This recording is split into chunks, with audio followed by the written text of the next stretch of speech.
Well, this car is the #1 67 pace car that paced the race for the Indianapolis 500. Enjoy this throwback and make sure to subscribe to our channel.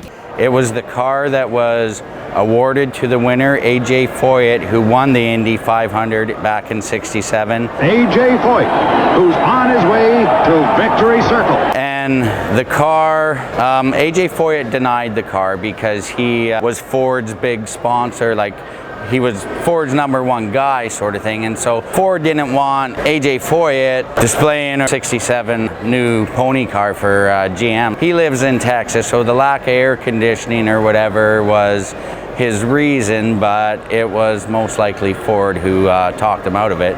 We're still running at the finish.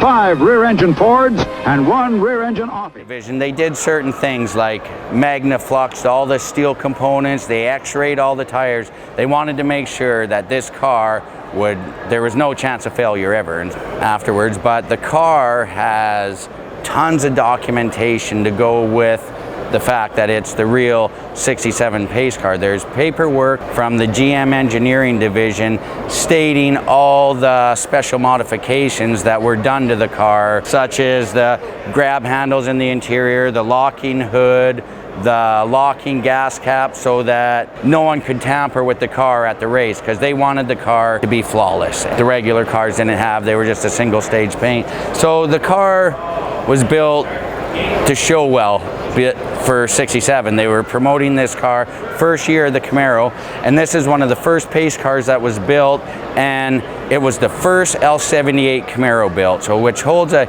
huge significance there. But rumors or whatever that Bill Grumpy Jenkins owned the first '67 L78 Camaro, but this car, the date code is 3 weeks earlier than Bill Jenkins' L78 car, but GM Engineering Division, they thought the L78 was a little too radical for the race, so they pulled that engine out and they put in an L34 396, so basically a very similar engine, but they thought it was better fitted for the race, and so they went that route.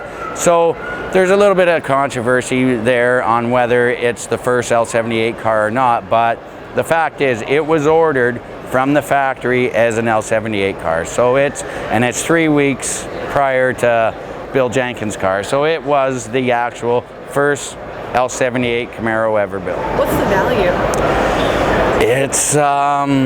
It's hard to say, but like there is, I've been offered big money for it, and the Indianapolis Museum actually mentioned that they'd give $1 million for the cars. To me, and the car is appraised at well more than that. It is $1 million plus car for sure. And so when the GM Engineering Division contacted Dan Young afterwards and explained that A.J. Foyt didn't want the car, they asked him if he would be interested in purchasing the car, being he did a lot of the work on it sort of thing. So he bought the car for $2,000, which was really a great price for a big block '67 pace car, because he had sold a few like pace cars already, but like 350 cars, and they were like a $3,800 car. So when GM Engineering Division offered him the car for $2,000, it was kind of a no-brainer. And so he kept the car and cared for it and had it in his dealership until it closed down, and then the car sat in the Indy Museum for a while as well. The car surfaced in the early 2000s, so like it's like Dan Young had the car and he actually showed it. It's in a lot of books and a lot of publications. It was a known car. It wasn't a totally hidden gem sort of thing. There was people that knew of the car and knew that it was the actual one, and like there's paperwork stating that Vince Piggins, who actually was GM's top guy, he verified the car and stuff like that. And so there is a lot of paperwork and documentation stating that it is, but it's in a lot of books and magazines or whatever. But yeah, it's the Dan Young pace car is what the car is well known as. Like a great thing about the car is it has never ever been registered. It is still in the GM Engineering Division's name. So when AJ Foyt denied the car, they offered it to Dan Young, and Dan Young, having a Chevy dealership, any driving he did with the car was done with a dealer plate. So the car's only got 16,000 original miles on it, and it is 100% original Survivor, original paint, interior, everything. Dan Young preserved this car through all those years just to, well, preserved it for me.